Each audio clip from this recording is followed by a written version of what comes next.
लखनऊ अग्निकांड के बाद अब नोएडा में बड़ा एक्शन शुरू। बिना अनुमति चल रहे कोचिंग सेंटरों पर कसा प्रशासन का शिकंजा। सेक्टर 104 के एक कोचिंग सेंटर पर लगा ताला। लखनऊ में हुए अग्निकांड के बाद नोएडा में लगातार शिक्षा विभाग, सिटी मजिस्ट्रेट और फायर विभाग की टीम की छापेमारी जारी है। इस दौरान लगभग 2 कोचिंग सेंटरों को सील किया गया है। उनके पास ना ही एनओसी और ना ही सुरक्षा के पुख्ता इंतजाम मिले हैं। आज नव नोएडा की टीम इसी बात को लेकर कोचिंग सेंटरों में ये जायजा लेने पहुंची है, रियलिटी चेक करने पहुंची है कि किस तरह के वहां पर रास्ते हैं और किस तरह से बच्चे शिक्षा लेते हैं, और इस दौरान किसी तरह की कोई घटना घट जाती है तो किस तरह से वहां से निकला जा सकता है।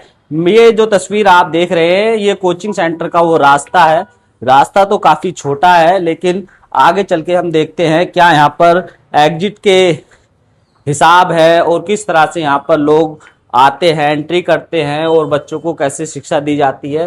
देखिए, ये कहा जाए तो अब कोचिंग सेंटर में हमारी एंट्री हो गई है। यहाँ बच्चे रोजाना आते हैं और यहाँ पर अलग अलग सब्जेक्ट की तैयारी करते हैं। जिस तरह से लखनऊ में ये हादसा हुआ और उस हादसे के बाद लगातार नोएडा में शिक्षा विभाग की टीम, फायर विभाग की टीम जांच पड़ताल कर रही है। आइए हम बात कर लेते हैं जो यहाँ पर मैनेजमेंट संभालते हैं। सर, क्या नाम है आपका और क्या इंतजाम आपके कोचिंग सेंटर में रखे गए? सर, मेरा नाम सूर्या है और यहाँ पर हमारे कंप्लीटली मैनेजमेंट है। सबसे मेन जो हमारा यहाँ पर है, कोई भी इलेक्ट्रॉनिक डोर नहीं है अवेलेबल, क्योंकि इलेक्ट्रॉनिक डोर से ये है कि वो सिर्फ इलेक्ट्रिसिटी में ही काम करेगा। यहाँ पर सारा मैनुअल डोर्स है हमारे। आपको लखनऊ वाली घटना की जानकारी? यस, उसमें बहुत ज्यादा दर्दनाक दुख तो हुआ ही है। कितने पेरेंट्स के चिराग जो हैं वो बुझ गए, जो उनके फ्यूचर को संभालते हैं, लेकिन अब वो क्या करेंगे और उसका बैकअप क्या है। पहले से ही ये इंस्टीट्यूट्स और गवर्नमेंट को दोनों को इन चीज़ों का इंतजाम करके रखना चाहिए। आपके यहाँ पर कितने और एग्जिट गेट क्या है? आग लग जाती है तो क्या इंतजाम? हमारे पास यहाँ 3 एंट्री गेट हैं और एग्जिट गेट भी सेम ही हैं।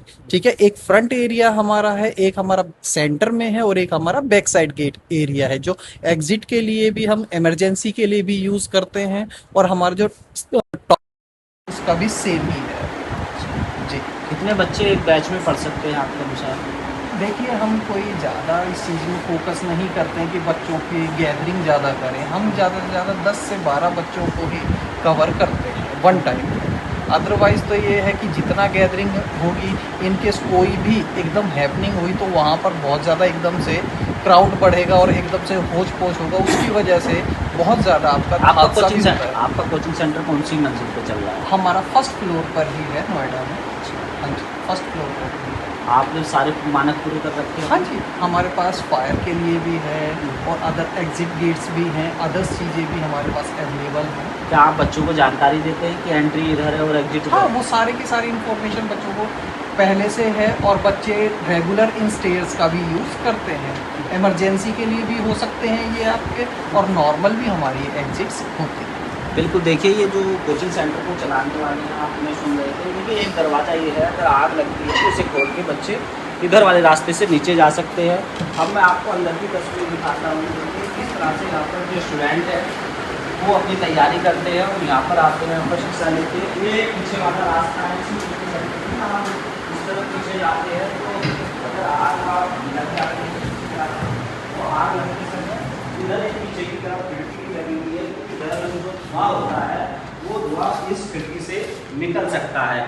लेकिन फिलहाल ये खिड़की पूरी तरह से ज्वाइंट है। ये खिड़की खुली होती तो और अच्छा होता, लेकिन धुआं निकलने में ज़रूर आसानी होगी।